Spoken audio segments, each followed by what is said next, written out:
Marvin Harrison is a Super Bowl champion, Touchdown, Marvin Harrison! one of the most prolific receivers in NFL history, an unparalleled route runner with Hall of Fame credentials. But the Philadelphia Police Department has a file on Harrison that shows a side of him football fans are not aware of. I'm pretty comfortable that I know who fired the gun. Marvin Harrison fired the shots. Harrison has been entangled in a series of shootings in a crime-ridden Philadelphia neighborhood that has baffled more than a dozen detectives, the FBI, and 2 district attorneys. He is a person of interest. Mr. Harrison was in a fight no more than 5 minutes before the shooting. Ballistics were left from a 5.7 caliber handgun. An 18-month E60 investigation has uncovered dozens of law enforcement and court documents related to the shootings, many of them never seen by the public. We know that the shooting happened. Who did the shooting, what the reason for the shooting was, we're still trying to determine. Marvin Harrison grew up in North Philadelphia, where he maintained a presence throughout his 13-year career with the Indianapolis Colts. He owns and operates 2 businesses here, Chucky's Garage and Playmakers Sports Bar. In mid-April 2008, Harrison and a local drug dealer who also grew up here, Dwight Dixon, exchanged heated words when Harrison, who often works the door at Playmakers, banned Dixon from the bar. I was like, that's your bar. You can say who could come in and out of your bar, but watch how you talk to me. We was going back and forth. I told him, get out of here. I ain't trying to hear that. I walked away. From there, it was like he felt disrespected. He's not used to nobody talking to him like that in the neighborhood. The argument began a running feud that boiled over a few weeks later. At this intersection, on the afternoon of April 29, 2008, just yards from the garage Harrison owns, Dixon got into a fistfight with Harrison and some of his associates. Me and the one guy was exchanging punches, you know. Marvin and the other guy hit me from behind. Like, one grabbed me and Marvin hit me. And a couple people broke it up. I got in my truck, I backed up, I was in the middle of the street. He was standing on the pavement in front of his garage. I was like, listen, you crossed the line from being a football player to being a person in the streets. What did he say to that? He was like, I've been who I am. We was going back and forth. It was just like words being exchanged. I said, okay. I said, so you recognize that you're somebody in the streets now. You're just a regular person in the streets. He had 2 guns in his hand at the time I'm talking to him. 2 guns in his hand? Yes. Silver one and a black one. He had 2 guns in his hand. What's going through your mind when you see 2 guns in his hands? I'm furious. Like, the fact that Marvin Harrison standing there with 2 guns, I'm like, and before we arguing, before I could pull off, he raised the guns up and started shooting. So what happened next? I pulled off, and he was like chasing the truck, shooting. I hit the gas and slouched down as much as I could. How many shots do you think were fired? A lot. Too many to count. And did any of the shots hit you? In my hand, and like, I had on some baggy jeans, and some went through my pants leg and stuff. What kind of shape was your truck in? It was riddled with bullets. So the tires were all shot out, the windows were shot out. Is there any chance that somebody else could have fired those shots? No. Marvin Harrison fired the shots. There's no doubt in your mind. So I've seen him. I've seen him. Marvin fired the shots. By the time police arrived at the scene, Dixon and his bullet-ridden Toyota Tundra were long gone. If there were witnesses, none of them came forward. During the shooting, one passerby was hit in the back. A 2-year-old boy was cut by the shattered glass of a car windshield. Police found 6 bullet casings on the street and determined that 5 came from a Belgian-made FN 5.7 caliber semi-automatic pistol. The 6th was insufficient for comparison. A gun check showed that Marvin Harrison lawfully owned that model. The next day, police showed up at Harrison's garage. He voluntarily handed them 2 guns, a .32 caliber handgun that had been strapped to his ankle, and the 5.7 caliber pistol. In a statement to police obtained by E60, Harrison said that after he and Dixon exchanged punches, Dixon backed up in the street and said, "I'm gonna fuck you up, Marv. You ain't no gangster." He drove off down the street. I was inside the garage. I heard gunshots, like, right after that. Harrison also told police that at the time of the shooting, his 5.7 caliber gun was in a safe at my home in Jenkintown, Pennsylvania, and that it hadn't been fired in months.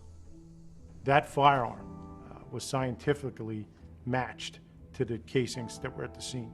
So we know that that firearm was fired that day. The problem is we don't know who fired it. Stanley McRae, an associate of Harrison's, told police Dixon had a gun that day, an allegation Dixon denied. During their investigation, police found 2 9mm casings in Dwight Dixon's abandoned truck, but were unable to determine if the casings were from the shooting. Police also learned that Dixon had been treated for a gunshot wound to the hand at a hospital. When they questioned him, he initially said he had been shot while resisting a robbery on the other side of town. But when Dixon, a convicted felon, was re-interviewed by police, he changed his story, saying he was shot on Thompson Street by Marvin Harrison. They asked me what happened, how did I get shot. I gave them, at that time I was, in fear for my life. Because I didn't know how far this was going to go now. I still got family down there, so I'm not going to tell them who shot me. Dwight, were you really concerned that Marvin Harrison would come after your family? Before he shot me, no. But once he shot me, yes. I'm realizing how serious this is and how serious he is. Marvin, there's a lot of reports out there. Do you want to say anything to the people out there? 3 weeks after the shooting, Harrison was confronted by a local news crew at the Philadelphia airport, but refused comment. Do you want to clear anything up? Since the shooting, Dixon and the passerby who was shot in the back, an ex-con named Robert Nixon, separately filed civil lawsuits in excess of $100,000 against Harrison. Each alleges that Harrison, who has no criminal record, shot him. Both suits are expected to be heard next year. 37-year-old Harrison, through his civil and criminal attorneys, declined multiple requests for an interview with E60. His civil lawyer told E60, "We will emphatically deny the allegations that have been brought against Mr. Harrison in the civil suits, and we will prove that they are untrue in court." On January 3, 2009, 8 months after the shooting, Harrison played in a wild-card loss to the San Diego Chargers. He was later released by the Colts and has not played in the NFL since. I'm pretty comfortable that I know who fired the gun, but I'm not going to say because I don't have evidence. 3 days after that game, Philadelphia District Attorney Lynn Abraham announced that her office could not charge anyone for the shooting because those who gave statements were not credible. Abraham declined multiple requests for an interview with E60. Knowing what happened and proving what happened is two different things. Complicating matters was the fact that the bystander who was shot in the back, Robert Nixon, first told police he knew nothing about the shooting and only later fingered Harrison. Nixon would only speak through his attorney. He sees Mr. Harrison brandish 2 firearms, actually, and begin to shoot at Mr. Dixon as he's in his vehicle. There's no disagreement that the shell casings that were retrieved matched Mr. Harrison's gun. And there's no disagreement that Mr. Harrison was in a fight no more than 5 minutes before the shooting with Dixon. Dwight Dixon has been the only person convicted in the case. He was found guilty of lying to police.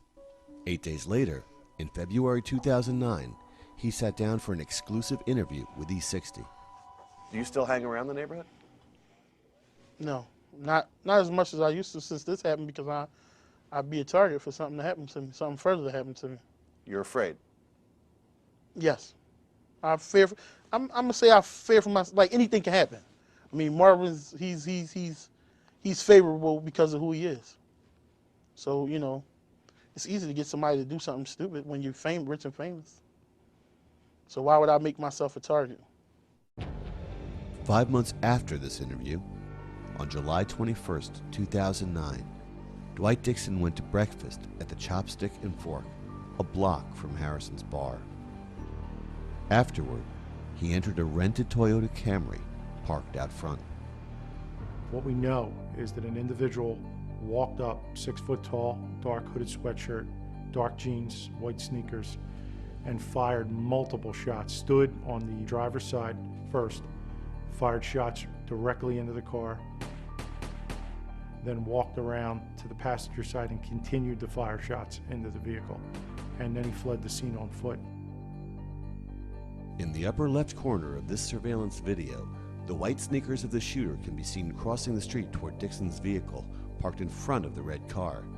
The gunman opens fire, runs around the back of the car, and fires into its passenger window before fleeing. Frightened pedestrians run from the gunfire. It's definitely somebody was targeting him in the second shooting. Dixon was rushed to the hospital. In this document obtained by E60, a detective wrote, "Mr. Dixon alleges that the gunman was paid by Harrison to shoot him." According to this investigative record obtained by E60, as Dixon was being wheeled into surgery, a lieutenant stated to Dixon, "You may not live. Who shot you?" He replied, "You know what it is. It is the same thing from last time. Marvin Harrison."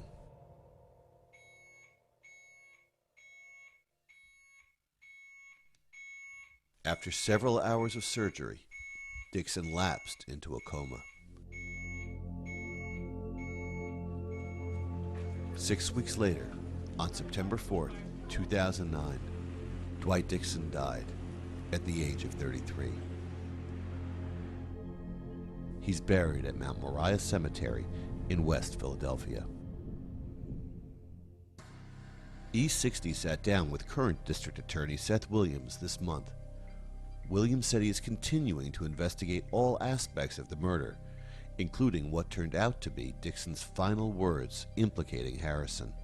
That seems like very powerful information, and there's a standard of law that dying declarations often are, we can believe them more than other types of information, because why would a person have, when they're dying, why would they be lying? They're going to give us information to help find the person that did in fact kill them. A handful of leads in the murder of Dwight Dixon have emerged. E60 obtained a copy of a search warrant for this building where Marvin Harrison's cousin Lonnie Harrison once lived. It shows that a confidential informant told police that 41-year-old Lonnie was the shooter, and that before the shooting, Lonnie had attempted to purchase a handgun for $500. Is Lonnie Harrison a suspect in the murder of Dwight Dixon? This is an ongoing investigation. Obviously, if you've obtained the name Lonnie and you know of that name, but I'm not going to go through a name by name. Is this person a person of interest or not? E60 has learned there are other suspects. An unreleased surveillance tape shows Dixon's murder and the killer returning to the crime scene. Police have enlisted the help of the FBI and hope the additional video could lead to an arrest. Marvin Harrison has not been questioned by police about the murder of Dwight Dixon. In fact, he hasn't made a statement to police officers since a day after the first shooting. Is he a suspect in the shooting? He is a person of interest in this investigation, of course, and has remained such. We could prosecute Mr. Harrison for lying to the police officers and giving false statements if we had enough information. I know that something's been considered by prosecutors here in my office, and it's something that we will consider in the future. Do you believe that Dwight Dixon's murder was in any way connected to the shooting on April of 2008? Well, I think a layperson would jump to the conclusion that it's likely, but again, it's an open investigation, and we continue to investigate all leads.